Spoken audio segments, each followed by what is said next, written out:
చిలకలూరిపేట ప్రజాగలం సభకు ఏర్పాట్లు ముమ్మరం చేశాయి టీడీపీ, బీజేపీ, జనసేన. ఇప్పటికే పార్టీల శ్రేణులు, కార్యకర్తలు భారీగా చేరుకుంటున్నారు. రాష్ట్రం నలుమూలల నుంచి భారీగా తరలివస్తున్నారు. సార్వత్రిక ఎన్నికల ఉమ్మడి మేనిఫెస్టో ఈ సభలోనే విడుదల చేయనున్నారు. 3 పార్టీల నేతలు ఈ సభను ప్రతిష్టాత్మకంగా తీసుకొని విజయవంతం చేయడానికి శ్రమిస్తున్నారు. 10 లక్షల మందిని తరలించడమే లక్ష్యంగా పనిచేస్తున్నారు.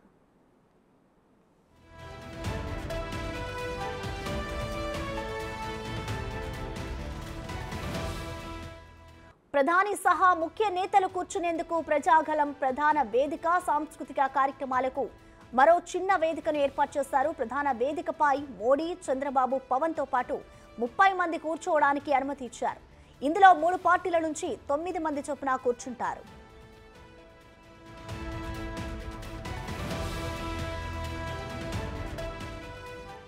ప్రధాని మోడీ సాయంత్రం 4 గంటలకు గన్నవరం ఎయిర్పోర్ట్ కు చేరుకుంటారు. అక్కడి నుంచి హెలికాప్టర్ ద్వారా 5 గంటల 20 నిమిషాలకు సభ ప్రాంగణానికి చేరుకుంటారు. ప్రసంగం తర్వాత తిరిగి హైదరాబాద్ చేరుకుంటారు. ఆ తర్వాత ఎన్నికల షెడ్యూల్ విడుదలయ్యాక మోడీ మొదటిసారి ప్రసంగించనున్నారు. మోడీ ప్రసంగంపై సర్వత్రా ఆసక్తి నెలకొంది.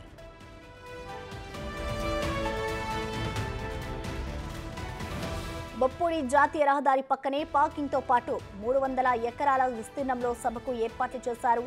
కార్యకర్తలు, ప్రజలు కూర్చోవడానికి 24 గ్యాలరీలను ఏర్పాటు చేశారు. సభలో 20 భారీ ఎల్ఈడి స్క్రీన్లను కూడా ఏర్పాటు చేశారు. అటు ఎన్ఎస్జీ అధికారులు శనివారమే సభ ప్రాంగణాన్ని తమ ఆధీనంలోకి తీసుకున్నారు. బందోబస్తు కోసం 5,000 మందికి పైగా పోలీసులు మోహరించారు.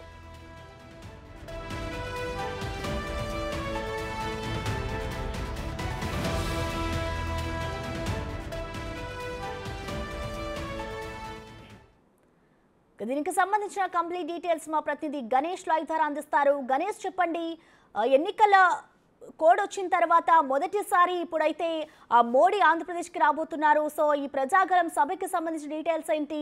ప్రస్తుతం అక్కడ పరిస్థితి ఏ విధంగా ఉంది గణేష్? అంటే చిలకలూరిపేట బొప్పూడి సభకు ఒక కీలకమైన సభగా మనం అనుకోవాలి. ఎందుకంటే దాదాపుగా 3 పార్టీలు, తెలుగుదేశం, జనసేన, ఇప్పుడు కలిసిన బీజేపీతో పాటు ఉమ్మడి సభగా, అంటే అత్యంత కీలకంగా ఈ సభలో ఏం జరుగుతుందనేది ఒక ఆసక్తికరమైన అంశంగా మనకు కనిపిస్తుంది. ఇందులో ప్రధానంగా ఉమ్మడి మేనిఫెస్టో ఏ విధంగా ఉండబోతుంది, ఎందుకంటే షెడ్యూల్ విడుదలైన తర్వాత జరుగుతున్న తొలి సభ, మరోవైపు దశాబ్దం తర్వాత ఈ 3 పార్టీలు, అంటే 2014లో బీజేపీ, తెలుగుదేశం, జనసేన కలిపి ఉన్న ఉమ్మడి పరిస్థితి అయితే ఉందో దానికి తర్వాత 2019లో 3 పార్టీలు కూడా విడివిడిగా పోటీ చేశాయి. ఎవరి ఎజెండాల వాళ్ళతో, ఎవరి మేనిఫెస్టోల వాళ్ళతో ఈ సభలు నడిచాయి. ఇలాంటి పరిస్థితుల మధ్య మళ్ళీ ఇప్పుడు జరగబోయే ఎన్నికల్లో ఉమ్మడి మేనిఫెస్టోతో 3 పార్టీలు ఇక్కడ పోటీ చేయబోతున్నాయి. మరోవైపు తెలుగుదేశం పార్టీ ఎన్డీఏలో ఒక భాగస్వామిగా జరుగుతున్న అత్యంత కీలకమైన సభగా చెప్పాలి. దీనికి ప్రధాని నరేంద్ర మోదీతో పాటు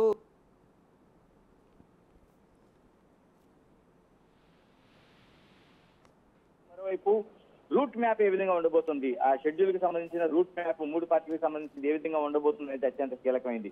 అందుకే ఈ సభకు, ఈ ప్రజాగలం సభకు అత్యంత కీలకమైన సభగా పార్టీ నిర్ణయించుకున్నారు 3 పార్టీలు కూడా. అందుకే దానికి తగ్గట్టుగా ఏర్పాట్లు కూడా చేశారు. మనం ఒక్కసారి బొప్పూడి సభా వేదికను ఒక్కసారి చూస్తే మనకు అర్థమవుతుంది. చాలా భారీ వేదికను ఏర్పాటు చేశారు. భారీ వేదికతో పాటు ఇక్కడ పైన కూర్చోవడానికి లిమిటెడ్ పర్సన్స్ 3 పార్టీల నుంచి కూడా 10 మంది చొప్పున, అంటే కేవలం 30 మంది మాత్రమే కూర్చునేలాగా ఏర్పాట్లు చేశారు. ప్రధాని నరేంద్ర మోదీకి సంబంధించిన ఎస్పీజీ స్పెషల్ ప్రొటెక్షన్ ఫోర్స్ ఏదైతే ఉంటుందో పూర్తిగా ఇప్పటికే చెకింగ్ అంతా జరిగింది. ఇందుకు సంబంధించిన పైకి ఎవరెవరిని అనుమతించాలనేది కీలకంగా నిర్ణయం చేసుకున్నారు. మరోవైపు చంద్రబాబు నాయుడు, పవన్ కళ్యాణ్ ప్రధానికి ఎటువైపు కూర్చోవాలని కూడా ఒక నిర్ణయం చేశారు. దీంతో పాటు 14 ఎల్ఈడి స్క్రీన్లు కూడా ఏర్పాటు చేశారు. ప్రధాని సభకు 4 గంటలకి ఇక్కడికి చేరుకుంటారు కాబట్టి ఈ మధ్యాహ్నం 2 గంటల నుంచి కూడా ఇక సభా ప్రాంగణంలో ఉన్న పూర్తి ఏర్పాట్లు జరుగుతాయి. వచ్చిన ప్రజలకు ఏర్పాట్లతో పాటు సాంస్కృతిక కార్యక్రమాలు కూడా ఏర్పాట్లు చేశారు. మరోవైపు సభని మనం ఒక్కసారి చూస్తున్నాం. అత్యంత కీలకంగా మనం చూస్తున్న ఈ సభలను చూస్తుంటే ఏర్పాటు చేసిన బ్యారికేడ్లు కావచ్చు, మరోవైపు జనాలు ఉండడం కోసం దాదాపు 300 ఎకరాల విస్తీర్ణంలో ఉండే ఈ సభా ప్రాంగణాన్ని మొత్తం సంబంధించి ఒక 100 ఎకరాలకు సంబంధించి కేవలం సభనే ఇందులో కుర్చీలో ఏర్పాటు చేశారు. మనం చూస్తున్న హైవేను ఆనుకుని దూరంగా కనిపిస్తున్న అక్కడి నుంచి ఈ వేదిక వరకు కూడా దాదాపు ఇక్కడ మనకు కనిపిస్తోంది. ఇందులో ఉన్న కుర్చీలని అంటే ఎక్కడ ఎవరెవరు కూర్చోవాలి, ఏ స్థాయిలో వాళ్ళు ఎక్కడ ఉండాలి, ప్రజలు ఎక్కడ ఉండాలి, కుర్చీలో కూర్చున్న వాళ్ళు మిగతా ప్రజలు ఎక్కడ ఉండాలి అనేది ఒక సంపూర్ణంగా ఇక్కడ ఏర్పాట్లు అయితే చేశారు. అంటే 1,00,000 మందికి దాదాపుగా ఇక్కడ ఉండే 10 లక్షల మందికి ఏర్పాట్లు చేశారు. మనం చూస్తున్న ఒక్కొక్క దాంట్లో కూడా ఒక 1,00,000 మందికి ఏర్పాట్లకు సంబంధించిన కుర్చీలు అయితే మనకి కనిపిస్తూ ఉన్నాయి.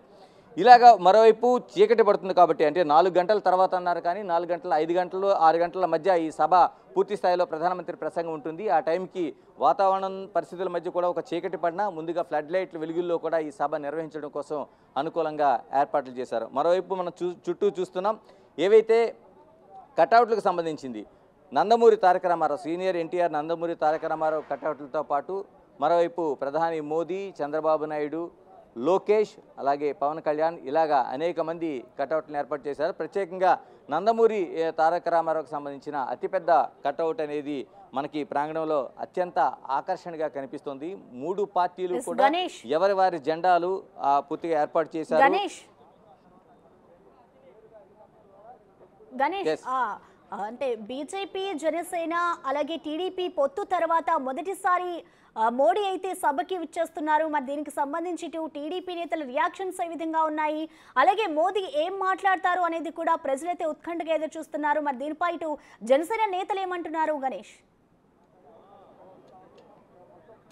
ఎందుకంటే పూర్తిగా ప్రధాని నరేంద్ర మోదీ ఈ సభకు ప్రధాన ఆకర్షణగా ఉన్నారు. 2 పార్టీల ఉమ్మడి సమావేశం తర్వాత వీళ్ళు ఏం నిర్ణయం తీసుకోబోతున్నారు, ఏ ఉమ్మడి ఎజెండా తీసుకుపోతున్నారు, మేనిఫెస్టో ఏ విధంగా ఉండబోతుంది అనేది కీలకమైన అంశంగా కనిపిస్తుంది. ప్రధాని అంటే 2014లో ఇక్కడ ఉమ్మడి రాష్ట్రం విడిపడిన తర్వాత ఇక్కడ ఈ రాష్ట్రానికి ప్రత్యేక హోదాతో పాటు ప్రత్యేక ఏర్పాట్లతో పాటు అనేక హామీలని బీజేపీ ఆ టైంలో ఇవ్వడం జరిగింది. ఆ తర్వాత 2019లో విడివిడిగా ఈ పార్టీలు పోటీ చేశాయి. ఎవరి ఎజెండాల వాడితో విమర్శల నేపథ్యంలో ఈ ఎన్నికలు కొనసాగాయి. అయితే ఈ ఎన్నికల తర్వాత జరుగుతున్న ఈ ఎన్నికలకు సంబంధించిన ఈ ప్రత్యేక సమావేశంలో ఏ విధంగా ఉండబోతుంది అంటే ప్రధాని రాష్ట్రానికి ఏమైనా ప్రత్యేకమైన హామీ ఇవ్వబోతున్నారా, ఎలాంటి హామీ ఇవ్వబోతున్నారు, ఈ రాష్ట్రానికి వనగూరే ఏ విధమైన ఇది చేయబోతున్నారు, మేలు చేయబోతున్నారు అనేది కూడా పెద్ద ఆసక్తిగా మారింది. ఇప్పటికే పార్టీ ఉమ్మడి మేనిఫెస్టో అన్నారు కాబట్టి ఉమ్మడి మేనిఫెస్టోతో పాటు మిగతా జనసేనకు సంబంధించిన అనేక అంశాలు కూడా ఇందులో చేర్చబడింది. కాబట్టి ఇప్పుడు బీజేపీ వచ్చిన తర్వాత బీజేపీ ఎజెండా మరోవైపు మేనిఫెస్టో చేరడంతో పాటు ప్రధాని ఏ విధంగా కీలకమైన నిర్ణయాన్ని ఇక్కడ ప్రకటించబోతున్నారనేది ఒక అత్యంత ఆసక్తికరంగా మారింది. ఎందుకంటే ఇప్పటికీ బయటికి బహిరంగపరచకపోయినా అంటే రాష్ట్రానికి సంబంధించింది ఇప్పటికూ ఏదైతే లోటు తీరేలాగా ఏదైనా ప్రత్యేకమైన అనౌన్స్మెంట్ చేస్తారనేది కూడా ఒక ఆసక్తిగా ఇక్కడ చూస్తున్నారు. ఏదేమైనా ఒక రూట్ మ్యాప్ అనేది ప్రధాని సమక్షంలో నిర్ణయం జరుగుతుంది కాబట్టి ఈ నిర్ణయం ప్రకారం ఏ విధంగా ఎన్నికలకి ఫేస్ చేయబోతున్నారు, ఇప్పుడు ప్రధానంగా వైసీపీతో ప్రధానమైన పోరు పెడుతున్నారు కాబట్టి ఈ పోరాటంలో ఏ విధంగా తమ ప్రయాణం ఉండబోతుంది. రెండోది 3 పార్టీలకు దిశని నిర్దేశించబోతుంది, ఒక దశని తీసుకొచ్చే విధంగా ఈ సభ ఉంటుందనేది చేస్తున్నారు. మనం అందుకనే సభలో అనేక అంశాలను మనం చూస్తున్నాం. అందుకని ఇప్పటికే చాలా వరకు అంటే సభకు సంబంధించిన మేనిఫెస్టోకి సంబంధించి ఇప్పటికీ ఒక కసరత్తు ప్రారంభించారు. అంటే జనసేనతో పాటు ఇప్పటికి తెలుగుదేశం ఒక పూర్తి స్థాయిలో ఇది జరిగిన రెండో వైపు మనకి ఆసక్తికరంగా బీజేపీ ఏం నిర్ణయం తీసుకోబోతుంది, బీజేపీ సంబంధించిన లేకపోతే మేనిఫెస్టోకి సంబంధించిన అంశాలు ఇందులో అనేది అత్యంత కీలకంగా మనకు కనిపిస్తుంది. ఇలాంటి పరిస్థితుల మధ్య ఈ సభ ఎటువంటి నిర్ణయాన్ని ప్రకటించబోతుందనేది ఆసక్తిగా కనిపిస్తుంది. సాయంత్రం 4 గంటలకే ప్రధాని ఇక్కడికి చేరుకొని ఈ సభకు సంబంధించిన ఆయన ప్రసంగం దాదాపు 1 గంట పాటు సభ ఉండబోతుంది. ఆయనకి ఎలాంటి ఈ సభలో ఎటువంటి ప్రసంగం చేయబోతున్నారు, ఎటువంటి హామీ ఈ తెలుగు ప్రజలకు ఇక్కడ ఇవ్వబోతున్నారు అనేది అత్యంత మనకి కీలకంగా కనిపిస్తోంది. గణేష్ చూసుకుంటే సభా విషయానికి వస్తే దాదాపు ఎన్ని వేల మంది హౌస్ అయ్యే విధంగా సభ ఏర్పాట్లు చేశారు, అలాగే సభకి సంబంధించి అన్ని పనులు కంప్లీట్ అయిపోయాయి అనుకోవచ్చు గణేష్?